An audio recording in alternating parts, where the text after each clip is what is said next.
Scott Adams. What are you doing, good sir? I defended you before, back when you said something sensible about getting away from the melanated variety when about a quarter of them said that white people are problematic. Now, however, the tables have turned, you said something idiotic, and therefore I must blunt force trauma the stupid. So for those of you that are new here, I don't think racism is even real. I did a video on it several months back called Racism as We Know It Doesn't Exist. It actually featured Scott Adams, funnily enough. We have come full circle.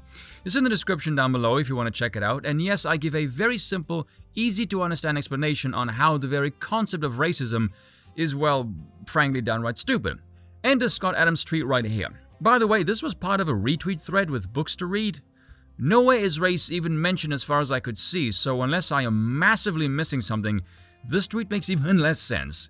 Comparing the average performance of ethnic groups is racist and unproductive. We should compare the performances of people who have access to success strategies, from a book or otherwise, versus those uncoached. This is one of those tweets that makes me go, okay, that is quite the mountain of mess I have to climb. Holy balls, where do I even start? So with that being said, before I even give my take, you guys in the comment section, right? Pause the video and tell me, what do you notice about this tweet? Because I'll tell you what I notice. Comparing the average performance of ethnic groups is racist and unproductive.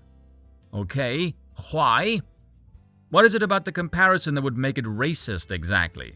Is it the desire to do the test to prove or discover something? Is it the test itself? Is it the subtle implication of what you're trying to half-heartedly mask here? Because the first sentence implies two things: an acknowledgement of some disparity of some kind, and that it is genetically determined. I mean, if we're going old school definition of racism, which you should, one is better than another because of race, it seems to be going the route of X is better than Y, and the data is going to accurately show that. And unproductive? Again, why is it unproductive? If it wasn't genetic, then the performance, whatever that means, can be enhanced or redirected, can it not? You said ethnicity, which is not the same as race, so let's take a silly example, shall we? The war in Eastern Europe. You have Western-funded Ukrainians who apparently have better military equipment and a seemingly bottomless pit of dosh versus Russians who are apparently inadequate drunkards wielding obsolete tech. And if we go by this headline, which reeks of the 2016 she can still win variety desperation, to what do we account for the success of Russia? Incompetence? Mismanagement? No, it is the superiority of Russian genetics. Come on, my fellow patriots. Russia's invading good, and I hope they fucking win.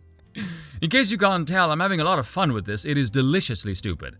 I'm going to assume he means knowledge-based and nothing physically, because he says books.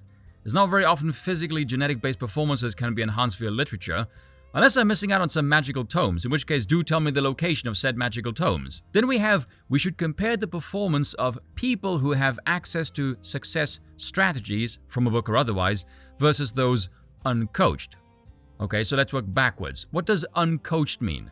Are we talking not having good parents or lack of access to knowledge, which to me is incredibly vague?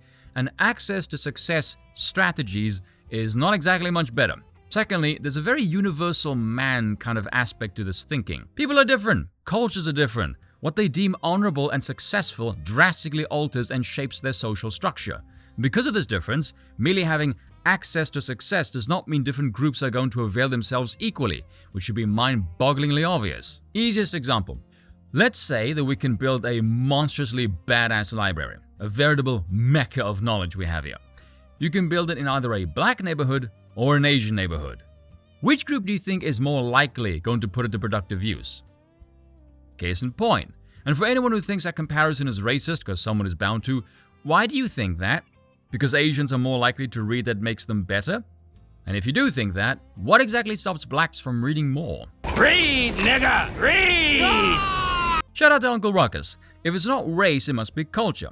See, if you did some tests in performance and you saw a disparity and you didn't immediately go down the route of early eugenics progressives, you could ask these kind of questions. But apparently we can't because it's racist. So my conclusion from this tweet is God must favor Asians over everyone else. Cheers for watching, and once again, I apologize for nothing.